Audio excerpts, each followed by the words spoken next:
드렸습니다. 그것을 소요리문답 40문에서 도덕의 법칙이라, 도덕법이라 이렇게 부른다라고 말씀을 드렸죠.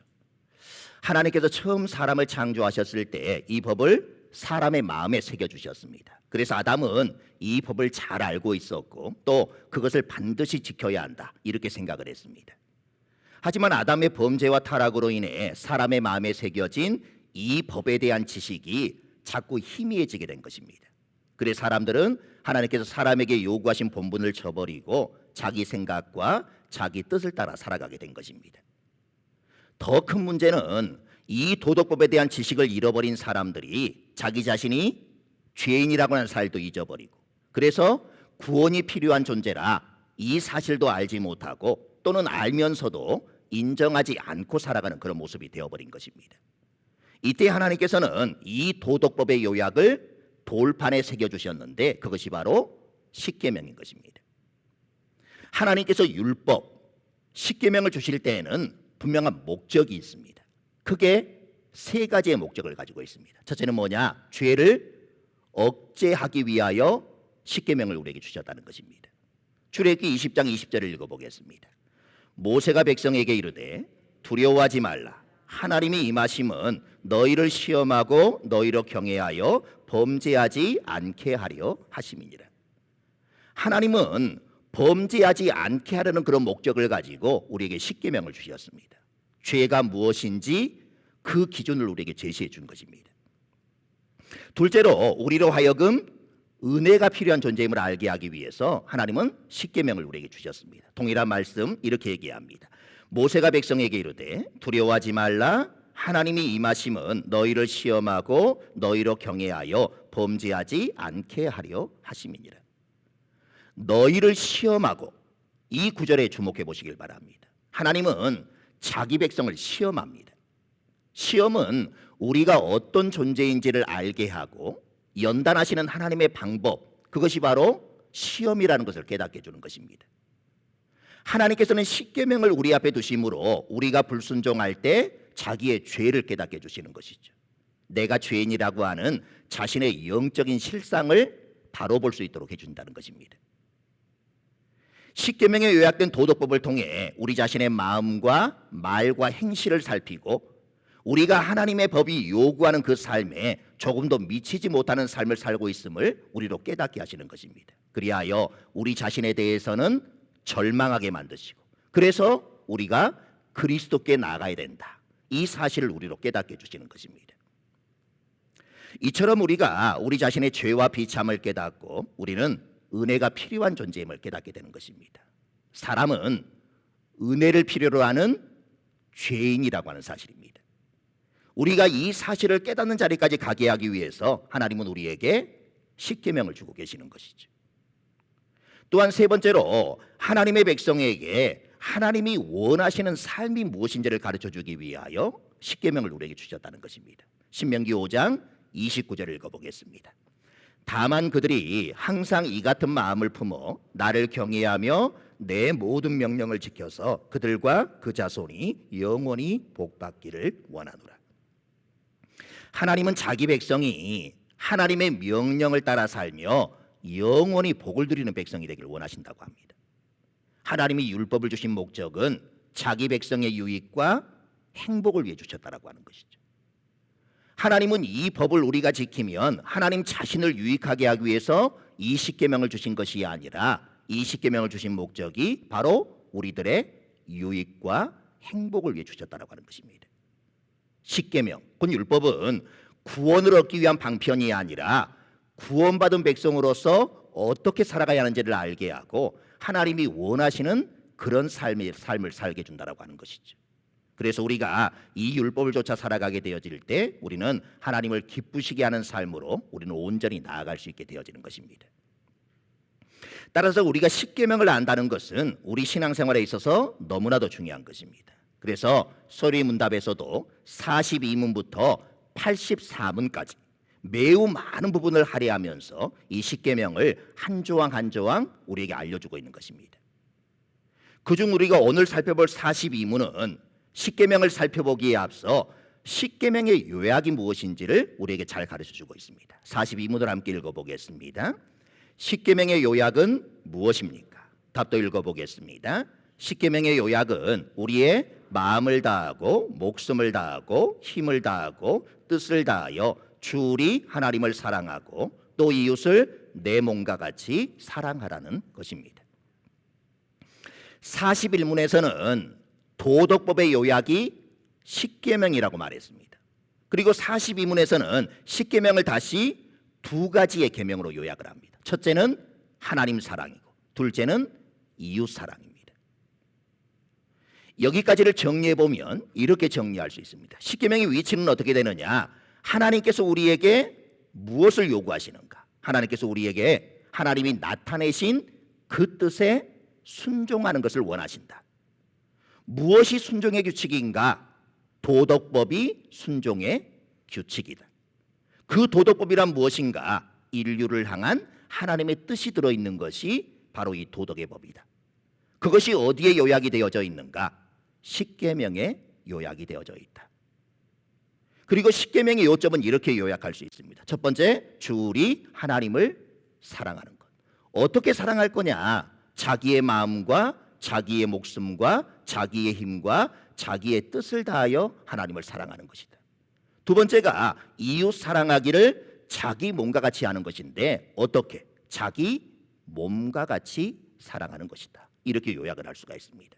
결국 하나님께서 사람에게 요구하시는 본분은 딱 한 단어로 요약이 되어지는 것이죠. 사랑. 이렇게 요약할 수 있는 것입니다. 그리고 이 사랑은 하나님을 향해 그리고 사람을 향한 그런 사랑입니다. 자, 하나님을 사랑하되 마음을 다하고 목숨을 다하고 힘을 다하고 뜻을 다하여 주 너의 하나님을 사랑하라 이렇게 말씀하고 있는데 이 십계명의 첫 번째 요약이라 이렇게 말씀을 드렸습니다. 자, 그렇다면 마음, 목숨, 힘, 뜻을 다하여 하나님을 사랑한다는 것이 무엇일까? 크게 세 가지로 우리가 살펴볼 수 있는데 첫째는 하나님을 가장 뜨겁게 열정적으로 사랑하는 것. 그것이 바로 마음, 목숨, 힘, 뜻을 다해서 주님을 사랑하는 것이다. 그렇게 얘기할 수 있습니다. 이사야 6장에 보면 하나님의 보좌와 그 주위를 둘러있는 천사들에 대한 묘사가 등장을 합니다. 그 천사를 가리켜서 성경은 스랍이라 이렇게 부릅니다. 이 스랍이라는 말은 불타는이라는 의미를 지니고 있는데 천사를 가리켜서 그렇게 부른 이유는 그들이 불타는 듯한 그런 빛나는 모습으로 하나님의 주위를 모셔 서 있었기 때문에 그렇습니다. 마찬가지로 마음을 다하고 목숨을 다하고 힘을 다하고 뜻을 다하여 하나님을 사랑한다라고 하는 것은 이 스랍들과 같이 불타는 듯한 그런 사랑으로 아주 열렬하게 힘을 다해 하나님을 사랑하라는 그런 말인 것입니다. 미지근한 사랑은 하나님께 어울리지 않는 그런 사랑입니다. 우리의 사랑이 어떠한지를 돌아볼 수 있어야 합니다. 또한 마음을 다하고 목숨을 다하고 힘을 다하고 뜻을 다해 하나님을 사랑하는 것은 다른 그 어떤 것보다 하나님을 가장 사랑하는 것을 말합니다. 우리는 가족이나 친구를 사랑할 수 있습니다. 또 돈을 사랑하거나 사람들로 받은 그런 인정과 칭찬을 사랑하기도 합니다. 하지만 그 어떤 것들에 대한 사랑보다도 하나님께 대한 우리의 그 사랑이 가장 뛰어나야 된다. 이렇게 말씀하고 있는 것입니다.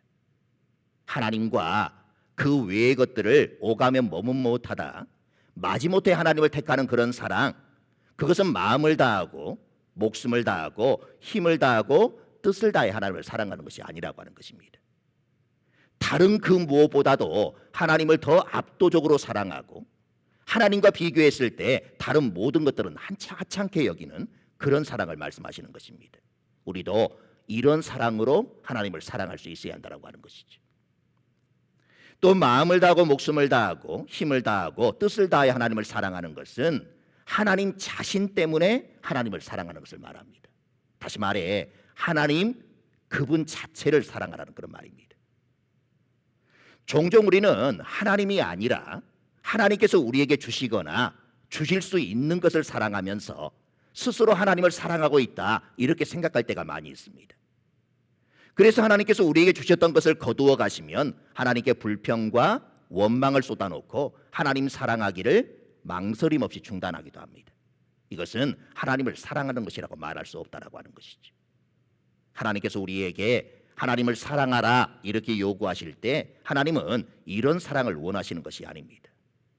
우리는 하나님 자신, 하나님 그분 자체를 사랑할 수 있어야 한다고 하는 것이죠. 그리고 십계명의 두 번째 요약은 이웃을 내 몸과 같이 사랑하라는 것입니다.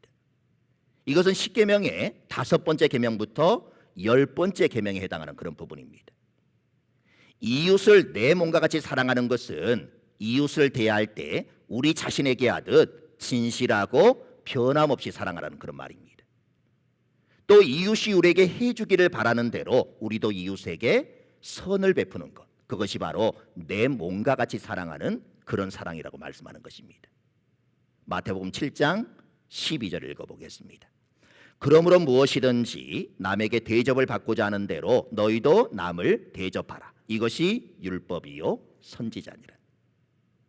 자, 그렇다면 우리가 우리 자신을 사랑하듯 사랑해야 하는 우리의 이웃은 과연 누구일까요? 우리 가족이나 우리 친구들만 사랑하면 되는 것일까요? 아니, 이 세상에 우리가 사랑하지 않아도 되는 그런 사람들이 있을까요? 예수님 당시의 유대인들은 그들이 사랑하고 선을 베풀어야 하는 이웃들이 따로 있고 그렇지 않은 자들이 따로 있다, 이렇게 생각을 했습니다. 예를 들어 하나님을 경외하지 않는 이방인들이나 하나님의 율법을 배반했다고 여겼던 사마리아인 같은 경우는 사랑받을 자격이 없다, 이렇게 생각을 했습니다. 오히려 그들을 멀리하고 외면하는 것이 하나님을 섬기는 것이라, 이렇게 생각을 했습니다. 하루는 한 율법사가 예수님께 묻습니다. 내 이웃이 누굽니까? 그때 예수님께서 한 가지 이야기를 들려주시죠. 우리가 잘 알고 있는 강도 만난 사람의 이야기입니다.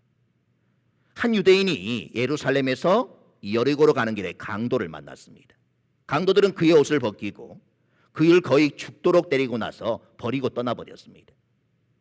그때 마침 한 제사장이 그 길로 내려가다가 강도 만난 사람을 보았지만 피해서 그냥 지나가고 말았습니다. 잠시 후 한 레위인도 그 길을 지나가다 강도 만난 사람을 보았지만 그냥 지나쳐 버렸습니다. 얼마 후 한 사마리아인이 여행하는 중에 강도 만나 쓰러져 있는 사람을 보게 됩니다. 유대인들이 그토록 미워했던 사마리아인입니다. 하지만 그 사마리아인은 강도 만난 자를 불쌍히 여겨 그에게 가까이 가서 기름과 포도주를 상처에 붓고 싸매고 짐승에 태워 주막으로 데리고 가서 그를 돌보아 주었습니다. 그리고 다음 날 길을 나서기 전에 주막의 주인에게 데나리온 2를 주면서 이렇게 말합니다. 이 사람을 잘 돌보아 주십시오. 비용이 더 들면 내가 돌아올 때 다 갚아주겠습니다. 이 모든 이야기를 마친 후에 예수님께서 물으십니다. 내 의견에는 이 세 사람 중에 누가 강도 만난 자의 이웃이 되겠느냐? 율법사는 이렇게 대답합니다. 자비를 베푼 자니이다. 그때 예수님께서 뭐라고 하십니까? 가서 너도 이와 같이 하라. 유대인들은 사랑을 베풀고 선을 행해야 할 이웃이 있고 그렇지 않은 사람들이 있다고 생각했습니다. 특히 사마리아인들에 대해서는 더욱더 그랬습니다. 이렇게 자신들을 원수와 같이 생각했던 유대인들을 사마리아인이 사랑하기라는 하는 것은 매우 어려운 그런 일이었을 것입니다. 하지만 이 이야기에 등장하는 사마리아인은 강도를 만났던 유대인을 긍휼과 사랑으로 보살펴 주었습니다. 예수님은 이 이야기를 통해서 우리에게 무슨 이야기를 하고 싶으신 것일까요? 이 세상에 사랑하지 않아도 될 사람은 없다라고 하는 것입니다. 사마리아인이 유대인을 돕는다는 것, 이것이 얼마나 어려운 일인지 유대인들은 그 누구보다도 잘 이해하고 있었을 것입니다.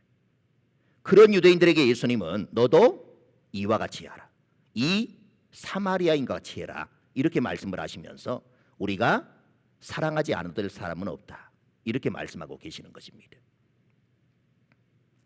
율법의 두 번째 요약은 내 이웃을 내 몸과 같이 사랑하라. 그리고 우리 자신의 몸을 아끼고 사랑하듯 우리가 아끼고 사랑해야 할 사람 가운데에는 우리가 원수처럼 생각하는 사람까지도 포함됨을 말씀해 주고 계십니다. 하나님께서는 율법을 통해 원수까지도 용서하고 위에서 기도하며 그들이 나에게 악을 행한다고 할지라도 선으로 갚아주라고 말씀하십니다.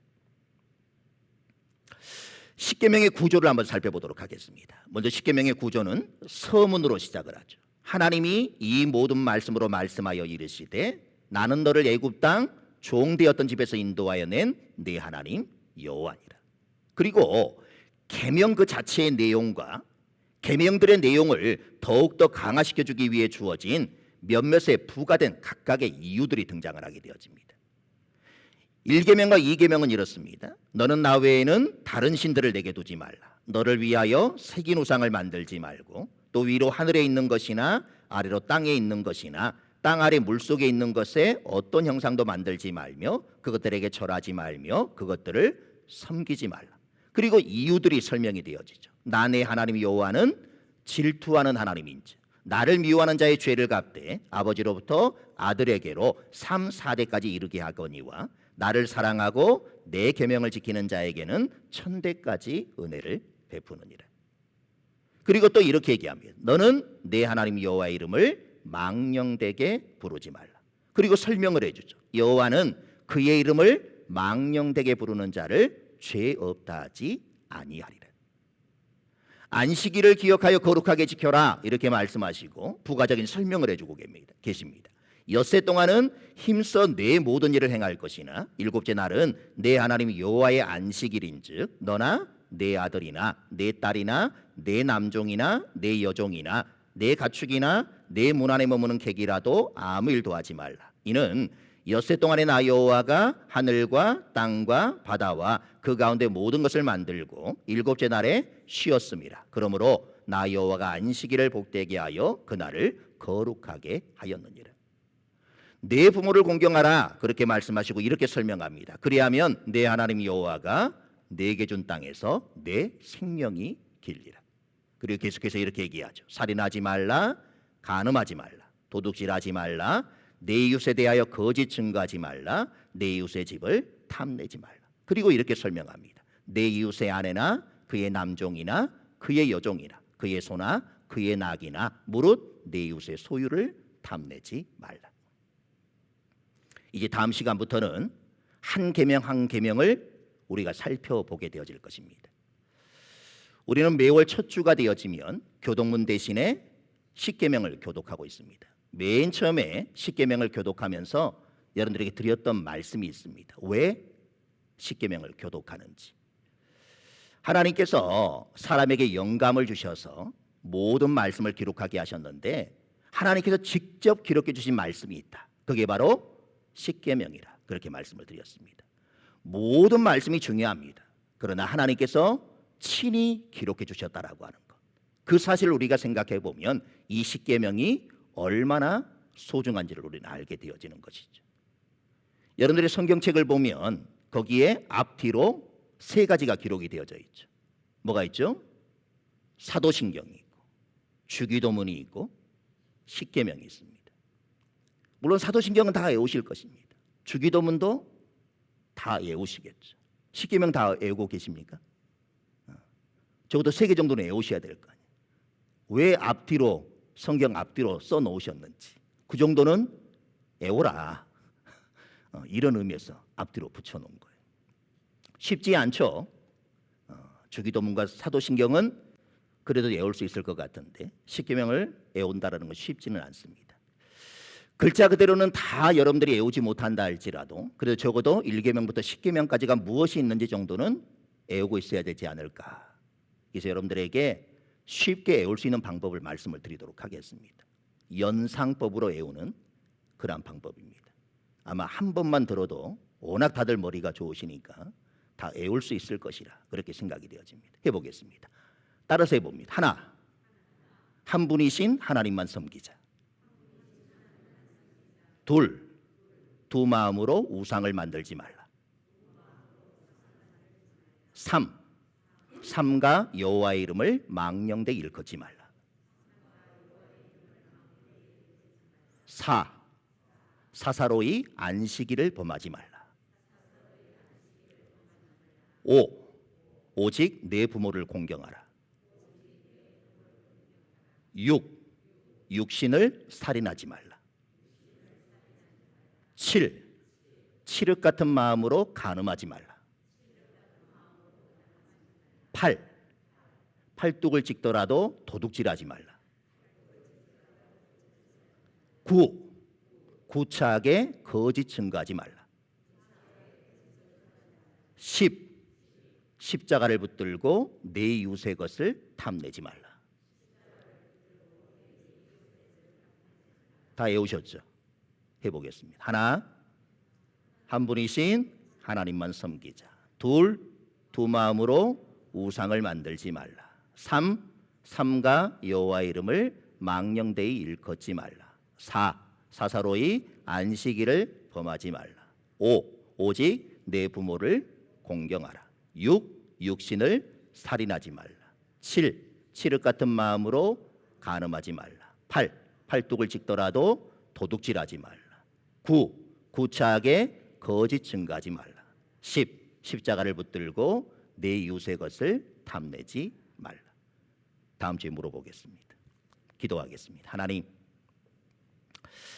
하나님께서 왜 십계명을 주셨는지 그 이유를 분명히 알게 하시고, 십계명을 요약하면 하나님 사랑, 이웃 사랑임을 우리가 배웠고, 그걸 한 단어로 요약하면 사랑임을 우리가 깨달았습니다. 하나님께서는 많은 것들을 우리에게 말씀하시지만 특별히 성경의 66권을 요약하고 또 요약하면 하나님을 사랑하며 살라는 것이고 이웃을 사랑하며 살라는 그런 하나님의 명령입니다. 아버지 하나님, 이 사랑에는 모두를 사랑해야 된다라고 하나님의 뜻이 담겨져 있습니다. 사랑할 만한 사람을 사랑하는 것, 나에게 유익이 되어지는 사람을 사랑하는 것은 누구나 다 할 수 있는 것입니다. 그러나 하나님이 우리에게 요구하는 사랑은 그런 사랑이 아님을 우리가 깨닫습니다. 원수까지도 사랑하라 말씀하시는 하나님의 그 음성에 우리가 온전히 귀 기울이고 그 말씀에 순종하며 살아가기를 다짐하는 우리가 되길 원합니다. 우리가 그렇게 해야 되는 이유는 우리가 그 사랑을 받고 그 사랑을 누리고 있기 때문입니다. 받은 바 사랑을 내 안에만 가둬두지 않도록 도와주시고 마음껏 흘려보내는 그런 인생을 살아 내가 받은 사랑이 모든 사람에게 흘러가 그들도 동일한 사랑을 받고 누리는 아름다운 삶을 살아가게 하여 주시옵소서. 아버지 하나님, 이제 십계명을 우리가 하나하나 살펴보게 되어질 것인데 그 안에 담겨져 있는 하나님의 뜻과 정신을 우리 모두로 깨달을 수 있게 하여 주시어서 모든 말씀이 다 중요하지만 특별히 너무나도 중요해서 하나님께서 직접 기록해 주신 이 십계명의 말씀들을 날마다 기억하며 그 말씀에 순종하며 살아가는 우리의 평생이 되게 하여 주시옵소서. 예수 그리스도의 이름으로 기도드립니다. 아멘.